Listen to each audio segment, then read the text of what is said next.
오늘 우리에게 주신 하나님의 말씀은 고린도후서 1장 3절로 7절의 말씀입니다. 오늘은 세 번역으로 우리 교독하도록 하겠습니다. 그래서 이런 복사물을 나눠드렸습니다. 우리 다 함께 교독함으로 주의 이로 아래 거하길 소원하면서 제가 3절 봅니다. 우리 주 예수 그리스도의 아버지신 하나님을 찬양합시다. 그는 자비로우신 아버지시요 온갖 위로를 주시는 하나님이시요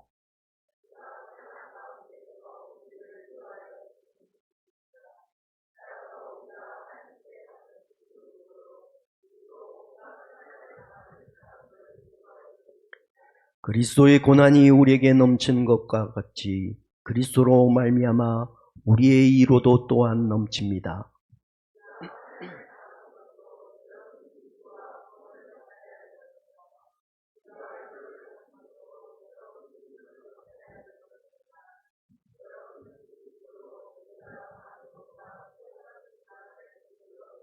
다 좋습니다. 우리가 여러분에게 거는 희망은 든든합니다. 여러분이 고난에 동참한 것과 같이 위로에도 동참하고 있음을 우리는 알고 있습니다. 아멘. 할렐루야. 고난 중에 있는 여러분에게 주의 위로하심이 넘치길 축복합니다. 우리 옆 사람이 인사합시다. 괜찮아. 잘 될 거야.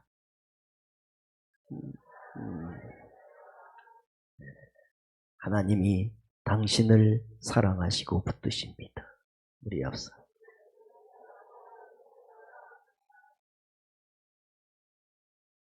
우리 모두는 위로가 필요한 삶을 살아갑니다. 왜냐하면 우리의 삶에는 매 순간 아픔이 있고 시련이 있습니다. 그래서 항상 우리는 밝음보다 어둠이 더 많을 때가 있죠. 슬픔에 짓눌린 삶을 살아야 할 때가 많이 있습니다. 여러분은 그와 같을 때 누구에게 위로를 받고 계십니까? 오늘 여러분의 마음을 만져주신 이는 누구십니까? 오늘 우리의 온전한 치료자는 하나님이십니다. 왜냐하면 그분은 자비의 하나님이시고 위로의 하나님 되시기 때문에 그렇습니다. 그러면 오늘도 문제와 인생과 힘들게 싸워가신 분이 있다면, 고난의 길을 힘들게 걸어가는 성도가 있다면, 오늘 모든 인생의 짐을 내게 맡겨라 말씀하신 주님께 여러분의 모든 인생의 짐을 내려놓고 위로받으시고 치유함을 받으시길 축복합니다. 우리는 인생을 살다 보면 예상치 못하는 수많은 고난을 만납니다. 환난도 역경도 만납니다. 그때마다 우리는 정신력을 다합니다. 인내를 다합니다. 그러나 그 인내와 정신력으로만 우리의 인생을 감당해내기는 너무도 힘겹다는 것을 우리 스스로 너무 많이 체험합니다. 억지로 참아낸 때도 있죠. 그러나 그 시간이 지나면 또 다른 한계에 부딪혔어. 치유되지 않는 내 마음의 상처는 또 다른 아픔과 또 다른 가시로 자라나서 나를 힘들게 하고 나와 함께 살아가는 동역자들, 함께하는 사람들을 힘들게 하는 것이 우리의 인생입니다. 오늘 제가 말씀을 들으면서 왜 우리가 하나님의 위로 아래 거해야 될까?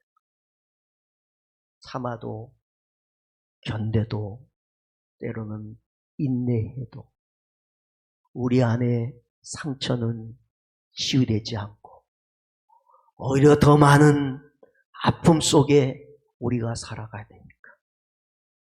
그러므로 오늘 그와 같은 삶의 중심에 서 있는 성도가 있다면 오늘 여러분을 만지시고 치료하시고 회복하시는 그분의 은혜 아래 거하시길 바랍니다. 그분만이 약한 우리를 강하게 하시고 가난해지고 낮아진 자존감을 부욕해 하시고 눈멀어버린 우리를 보게 하시고 눌리고 포로된 우리를 자유케 하시는 진정한 치료자요 위로자이기 때문에 그렇습니다. 바울은 여러분 얼마나 큰 환난을 겪었습니까? 지난주에도 얘기했죠. 고린도 교회가 수많은 문제가 있었습니다. 그러나 바울을 배척했습니다. 바울을 그렇게 환영하지 않았어요. 여러분 한번 생각해 보세요. 여러분이 직장에 다닙니다. 여러분이 가정생활합니다. 여러분이 사회생활합니다. 여러분이 환영받지 못하고 누군가에게 배척당하는 인생이 되고 있다면 얼마나 괴롭고 힘들겠습니까? 바울이 그랬습니다. 바울은 사도권을 인정해 주지 않았습니다. 왜냐하면 그가 예전에 예수 믿는 사람 잡아 죽은 사람 아닙니까? 그런데 그가 예수 믿고 변화된 것도 놀라운데 사도가 되어서 자기들에게 가르치고 말씀을 전하는 걸 인정할 수가 없었습니다. 여러분 한번 생각해 보세요. 여러분이 어느 곳에 있든지 내가 인정받지 못하고 있다는 것은 얼마나 괴로운 일인지, 얼마나 가슴 찢어지는 일인지 여러분 잘 알지 않습니까? 그는 글을 잘 썼습니다. 그의 서신서는 하나님의 은혜의 영감으로 기록된 말씀이기에 동시에 그의 놀라운 문장의 실력이 있습니다. 그의 편지를 받으면 위로받고 감동을 받습니다. 그런데 그가 막상 나타나 말을 하거나 설교를 하면 그 글씀의 힘보다는 훨씬 못 미쳤습니다. 그러니 그를 향하여 여러분 이미 들으셨죠. 저는 말은 참 못합니다. 그런 실력이 있는데 말은 참 못합니다. 그렇게 평가받은 사람입니다. 그의 설교가 서툴렸다. 문장 실력에 비해서. 여러분이 인생을 살 때 여러분이 직장에 갔는데 여러분이 열심히 했습니다. 그런데 언제나 여러분을 향하여 서툴다, 부족하다라고 말한다면 여러분은 얼마나 힘이 들겠습니까? 바울도 그와 같았습니다. 그는 교회적인 외적인 환란이 있었습니다. 그는 아시아에서 많은 환란을 당하고 뭐라고 고백했냐면 살 소망이 끊어졌다. 여러분 얼마나 힘들면 이젠 내가 살 소망이 끊어졌다고 고백하겠습니다. 앞이 보이지 않는 것입니다. 희망이 없는 것입니다. 어둠만이 그의 마음과 인생을 감싸고 있었습니다. 그는 이렇게 고백합니다. 큰 사망이 내게 있다. 큰 사망. 여러분의 인생이 그와 같을 때 여러분은 어떠신지요? 바울과 같은 어려움을 겪고 바울과 같은 고통 속에 들어가고 바울과 같은 배척되고 인정받지 못하고 서투름만이 지적되는 인생을 살아가야 될 때 여러분은 어떠신지. 그럼 바울은 오늘 말씀에 이렇게 말씀하고 있습니다. 3절 다 같이 봅니다. 시작. 우리 주 예수 그리스도의 아버지신 하나님을 찬양합시다. 그는 자비로우신 아버지시요 온갖 위로를 주시는 하나님이시요. 방금 그와 같은 바울이 하나님을 찬양합시다 그랬어요. 찬양합시다. 어떻게 이렇게 변화될 수 있었을까요? 바울은 자비하신 하나님, 위로의 하나님을 만나고 그 위로의 하나님 아래 거하였기에 이렇게 고백할 수 있었습니다. 그래서 사랑하는 성도 여러분, 여러분이 하나님의 위로 아래 거하셔야 그와 같은 인생 속에도 찬양하며 노래하며 기뻐할 수 있다는 것을 기억하는 성도 되길 축복합니다. 4절을 우리 다 같이 봅니다. 시작. 여러분, 온갖 환난 중에 이루하신 이가 하나님이십니다. 예. 바울은 그 하나님을 만난 거예요. 말할 수 없는 의심과 배척과 인정받지 못함과 살 소망이 끊어지는 절망의 상황 속에 그는 위로의 하나님을 만난 거예요. 위로하는. 여러분, 환난이라는 게요, 하나만 내 인생에 오면 이게 해답이 자꾸 나와요. 싸우다 보면 이건 이렇게 대처하면 되겠다. 몇 번 내가 그 환난을 겪으면 내가 그걸 헤쳐갈 힘이 생겨요. 그런데 여러분, 환난이란 게 한 가지만 오는 게 아니에요. 이걸 이겨낼 것 같으면 다른 환난이 오는 거예요. 그러니까 온갖 환난이 오니까 우리가 정신을 못 차리겠어요. 어떻게 해볼 길이 없는 거예요. 그런데 오늘 말씀해 보니까 우리 하나님은 그 온갖 환난 중에서도 위로하시린 그분이 하나님이십니다. 온갖 환난. 여러분이 감당 못한 그 환난 중에도 위로해 주실 이가 누구냐면 하나님이시라는 거예요. 그런데 이 하나님을 바울은 만난 거예요. 사람이 살 소망이 끊어지면 이게 온갖 이 환난 속에 어떻게 해야 되겠어요? 참으면 될까요? 정신력을 강하게 먹으면 될까요? 안 되는 거예요. 오히려 자신이 더 참는 동안에 비참해지는 거예요. 오히려 그러는 속에서 자기가 더 가시가 생기는 거예요. 왜 나만 이래야 돼? 인생이 참으로 고통스러우니 가시가 막 돋아나는 거예요. 그러니 안 되는 거예요. 그런데 그때 바울은 온갖 위로해 주신 하나님이 그의 심장을 만져주시고 그의 생각을 만져주시니 찬양입니다. 오늘 보세요. 그리스도로 말미암아 우리의 위로 또한 넘칩니다. 예수님을 통해서 그분께서 나를 넘치게 위로해 주십니다. 그가 나를 죄에서 건지시고 사망에서 건지시고 그가 나를 십자가에서 구원해 주신 그 사랑의 주님은 나를 만져줍니다. 그래서 나는 위로가 넘칩니다. 여러분도 그 예수님 만나시고 붙드십시오 라는 얘기입니다. 6절입니다. 6절 다 같이 봅니다. 시작.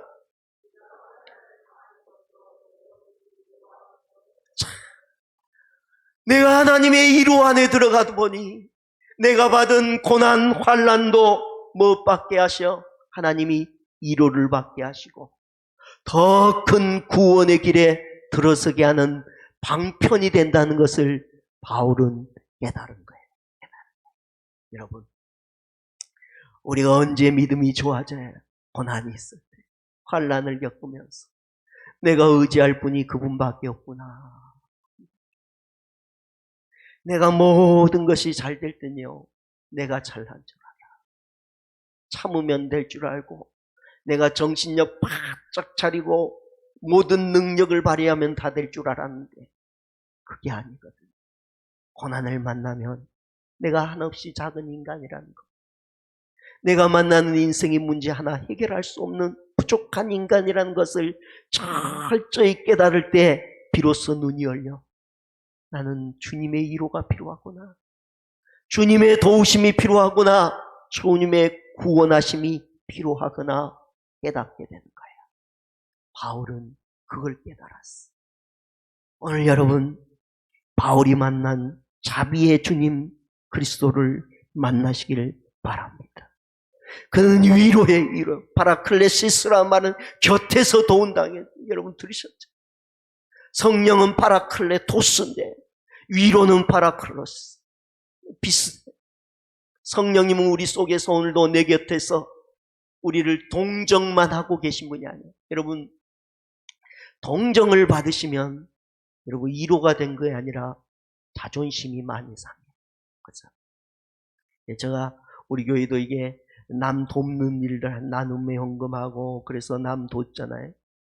제가 그 돈 전달할 때 한 번도 가져가 본 적이 없어요. 왜냐하면 어떤 사람이 그걸 받을 때 동정처럼 느끼면 자존심 상합니다. 혹시 내가 그럴까봐.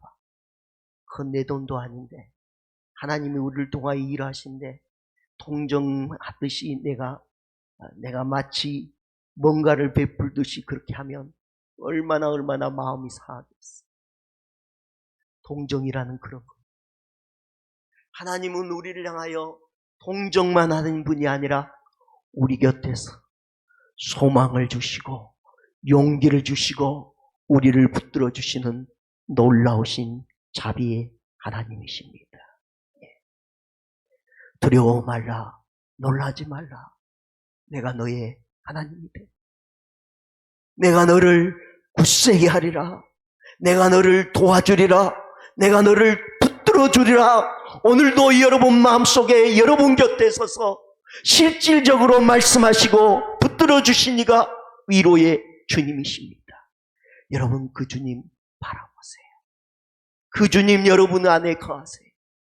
여러분의 그 고난의 한가운데 그분이 여러분을 불쌍히 여기시며 동정만 하는 게 아니고 오늘도 말씀하셔요. 길을 열어 내가 너를 도와줄게. 내가 너를 굳세게 할게. 내가 너를 붙잡아 줄게. 내가 너를 도와줄게 말씀하신 위로의 주님의 음성을 들으시고 그 위로의 주님 아래 거하시길 축복합니다. 여러분 다윗 또 얘기합니다. 다윗은 시편 69편에 이렇게 얘기합니다. 자기에게는 위로자가 없었다고 탄식합니다. 위로자가. 내 마음이 상하고 내 마음에 근심이 충만할 때 나를 긍휼히 여길 자를 바랐으나 나를 안위할 자를 바랐으나 나는 찾지 못하였다. 이게 왕인 다윗의 고백이야. 모든 왕 중에 뛰어난 왕, 성공한 왕, 그 주위에 얼마나 많은 사람들이 있었는지 모릅니다. 그 주위에 얼마나 충성스러운 신하들이 있었는지 모릅니다. 그러나 진짜 마음이 상하고 무너질 때 오늘 다윗을 위로해 줄 자, 그 마음을 만져줄 자가 없었노라고 다윗은 고백합니다. 그런 자신을 누가 만져주셨냐면 하나님께서 만져주시고 그를 일으켜줬다고 다윗은 고백합니다. 오늘 사랑하는 성도 여러분, 실패한 모세를 만지시고 위로하시니 로뎀나무에 쓰러진 엘리야를 위로하시고 만지시니가 여러분의 주님이십니다. 환난을 만나시고 어려움을 만나시거든 여러분의 위로자가 되신 하나님 아래 거하시길 축복합니다. 와요, 내 인생엔 늘 얘기하지만 왜 이렇게 외로울까? 내가 환난을 만나고 어려움을 당할 땐 내 주위에 사람이 없을까? 그런 생각 다윗처럼 찾아올 때가 많이 있을 거예요. 그러나 그때 여러분과 저가 그 생각에 자꾸 빠지면요, 우리는 더 깊은 우울함과 절망으로 빠져요. 그래서 지난 한 주간이 여러분은 더 힘들었어요. 아무도 나를 위로한 이가 없어요. 상실되고 상한 내 마음을 만져준 이가 아무도 없었어요. 내 주위에 사람들은 있긴 있는데 교회도 보면 막상 어떤 일을 맡기려고 할 때 진짜 맡길 만한 사람이 부족할 때 느끼는 거예요. 그런데 여러분, 그때 내가 그것을 자꾸 묵상하고 여러분이 그것을 자꾸 묵상하면 얼마나 인생이 비참해. 이런 생각이 들어요. 내가 인생을 이것밖에 못 살았나. 여러분이 그렇게 생각해요. 다음 주에 여러분 큐티집에 나온 얘기를 다시 설교에 적용해 드릴 텐데요. 그때 여러분의 자존감은 끊임없이 무너져요. 인생 그것밖에 못 살았어. 그렇게 여러분의 마음이 병들게. 그러나 그때 다윗이 하나님의 이루하심을 받았던 것처럼 하나님의 이루 아래 거하면 그분이 계시지 그래. 하나님이 계시지. 그래도 난 괜찮아. 하나님이 계시니까. 하나님이 잘 되게 하실 거니까. 그런 거. 허드슨 테일러이 1869년에 그는 중국의 선교사로 사역하다가 좌절과 낙심에 쓰러졌습니다. 그가 몸이 힘들고 마음이 지쳐서 쓰러진 이유도 있고 또 하나는 그가 하나님이 기뻐하는 삶을 살지 못했던 자기 자신의 절망 때문에 쓰러진 거예요. 그가 거룩한 선교사가 되기로 애쓰면 애쓸수록 자기의 거룩하지 않는 자기를 보게 됐어. 한순간도 예수님께 시선을 놓치지 않고 정말 믿음으로 살기로 결심하면 결심할수록 중압감은 커지고 마음은 예민해졌어. 주위 사람들에게 쉽게 화를 내고 말이 거칠어지는 자신을 보고 그는 때때로 당했어. 그래서 기도도 하고 금식도 하고 하나님의 말씀을 끊임없이 읽고 또 읽었지만 애써도 잘 되지 않았어. 그래서 좌절감이 찾아왔어. 이런 내가 하나님의 능력 도우심을 내가 설교할 수 있겠나? 좌절이 찾아왔어. 그때 그의 친구 메카시가 편지를 보냈어. 그 편지 중에 이런 내용이 있었어요. 어떻게 믿음을 강하게 할 수 있는가?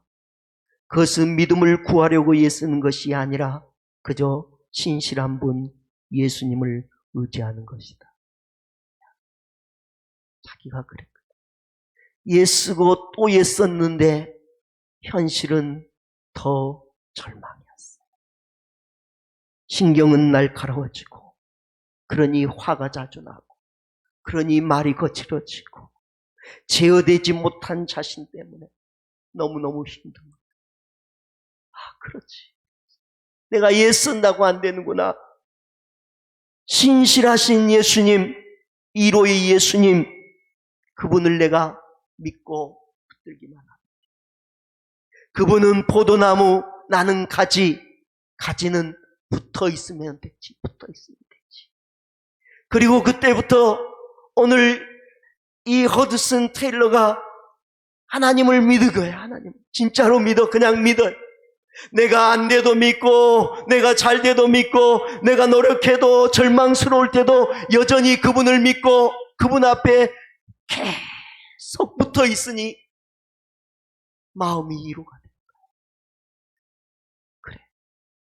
주님은 내가 어떤 곳에 있든지 어떤 상황이 있든지 나를 버리지 아니하시고 나와 함께 하시지. 내가 근심하고 걱정한다고 되는 게 아니지. 내가 주님께 모든 것 내려놓아야지. 그리고 주님께 바라보고 맡기는 순간 허슨 텔러의 마음이 치유가 되고 그가 중국의 위대한 선교사로 거듭났어요. 여러분, 믿음은 주님을 바라보는 것입니다. 믿음은 주님께 붙어 있는 것입니다. 너무 많은 이야기를 들으셨지만 여러분, 나무에서 가지가 잘려져 나가 아무리 힘쓰고 애써도 무슨 열매를 맺겠습니까? 속된 말로 용 써도 안 되는 겁니다. 그러나 이 가지는 나무에 붙어 있으면 시절을 짰죠. 푸르름도 오고 열매도 맺습니다. 여러분, 그냥 예수님 바라보세요. 고난이 오고 아픔이 오고 내가 잘 안 되고 노력해도 안 되고 참아도 안 될 때 그냥 예수님 생각하세요. 예수님께 붙어 있으세요. 그러면 그는 믿음의 주요 온전케 하신 주님이기 때문에 여러분 그 순간에 주님이 여러분을 만져주시고 온전케 하시고 치료해 주십니다. 믿음의 역사는 그런 거. 내가 뭘 하려고 하는 게 아니고 그저 살아계신 전능하신 주님, 믿음의 주요 온전케 하신 주님께 내 마음을 그냥 맡기는 거예요. 다시 얘기지만 환난이 오면 오는 대로, 고난이 오면 고난, 고난 속에 내가 힘을 썼으나 잘 안 되면 안 된 대로, 내가 부족하면 부족한 대로, 남과 비교할 필요도 없이 나는 나대로의 하나님의 놀라운 은혜가 있는 사람, 그저 주님이 만져주실 것을, 괜찮아, 잘 될 거야, 오늘도 말씀하시고 위로해 주시고 만져주신 그 주님을 온전히 바라보시길 바랍니다. 스미스 위글스워스라는 사람이 있는데 이 사람은 하나님의 능력의 사람이에요. 8살 때 할머니를 따라서 풍에 참. 그러다가 그가 예수를 8살 때 예수를 영접했어요. 이 8살짜리가 그 자리에서 무엇의 은혜를 받냐면 다만 믿어라, 다만 믿어라. 얘가 이 말씀 하나 붙든 거예요. 그런데 이 아이가 그 말씀만 붙들었어요. 자기 부족한 것도 보지 않고 여러 가지 어려운 것도 보지 않고 어리다는 자기 자신도 보지 않고 다만 믿어라. 그래, 예수님 내가 믿으면 되지. 예수님. 그런데 놀라운 능력이 나타난 거예요. 이 아이가 점점 복음으로 세워지고 나중에는 그가 예수 구원의 역사를 펼치며 병든 자를 치유하는 놀라운 사람으로 그가 거듭났어요. 뭐에서요? 다만 예수님 잘 믿었어. 여러분 뭐 잘하라는 게 아니에요. 다만 예수님 바라보세요.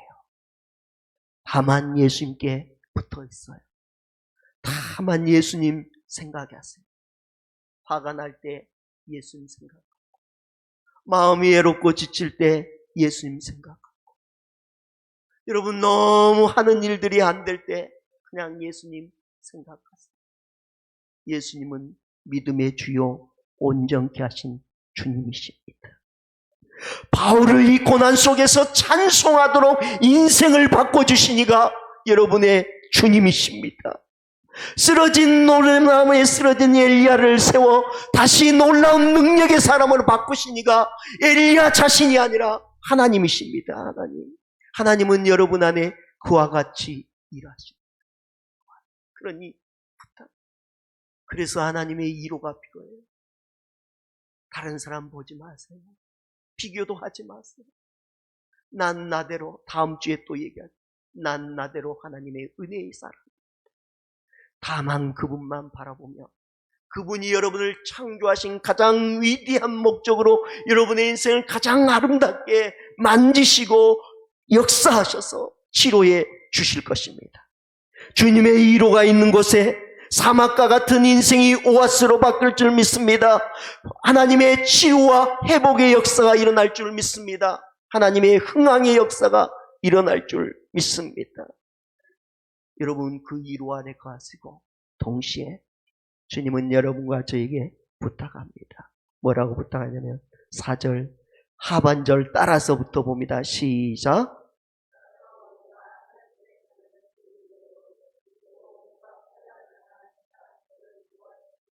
우리도 뭐 할 수 있어요? 위로할 수 있습니다. 여러분, 내가 죽게 생겼는데 누구를 위로합니까? 그런데 놀라운 것, 내가 그때 다른 사람을 위로하면요, 내가 삽니다. 해보신 분들 압니다. 내가 참 나도 주님의 위로로 살고 있지. 나보다 더 힘든 사람이 있어. 그 사람에게 위로한 순간 나도 모르게 내 안에 눈물이 나요. 지금은 신방할 수 없지만 목사가 언제 가장 은혜를 많이 받냐면 성도를 신방을 받습니다. 주님의 마음으로 예배드리고 뭐 뛰어난 말주변은 아니지만 그냥 위로할 때 그냥 내 마음에 주님의 위로가 내 마음을 더 만져주실 때가 있어요. 성경 공부하면서 같이 나누는 걸 들으면서 주님의 위로가 내 마음을 만질 때가 있어요. 여러분 위로하시면 주님이 여러분을 회복시켜 주십니다. 예. 자, 우리 6절을 다 같이 봅니다. 시작.